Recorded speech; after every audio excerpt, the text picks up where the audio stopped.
வணக்கம் ஃப்ரெண்ட்ஸ். நம்ம கேரளா லாட்ரிக்கான கெஸ்ஸிங் தான் நம்ம சேனலில் நம்ம பார்க்க போகிறோம். பார்த்தீங்கன்னா நம்ம சேனலை ஃபஸ்ட்டையும் வாட்ச் பண்ணக்கூடிய நம்பர்கள் சப்ஸ்கிரைப் பண்ணி வைங்க, ஒரு லைக் பண்ணிடுங்க, உங்கள் நம்பர்களுக்கும் இந்த வீடியோவை ஷேர் பண்ணிடுங்க.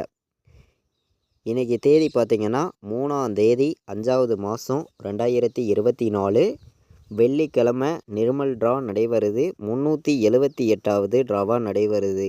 இந்த 378வது ட்ராவுக்கு நம்மளுடைய கெஸ்ஸிங்கில் 100% ஸ்ட்ராங்கான ஒரு நம்பர்ஸாக நம்ம பார்க்க போகிறோம். பார்த்திங்கன்னா உங்களுடைய கெஸ்ஸிங்கையும் நம்ம கொடுக்கக்கூடிய நம்பர்ஸையும் மேட்ச் பண்ணி விளையாடலாம். கண்டிப்பாக ஃபுல் வின்னிங் கிடைக்கும் அப்படின்னு சொல்லி தான் இந்த ஒரு கெஸ்ஸிங் நம்ம ஃபுல்லாகவே எடுத்துகிட்டு வர்றோம். பார்த்திங்கன்னா நம்ம சேனலை வாட்ச் பண்ணக்கூடிய ஒவ்வொரு நம்பர்களுமே இந்த வீடியோவுக்கு ஒரு லைக் பண்ணிடுங்க, சப்ஸ்கிரைப் பண்ணிடுங்க, உங்கள் நம்பர்களுக்கும் ஷேர் பண்ணிடுங்க.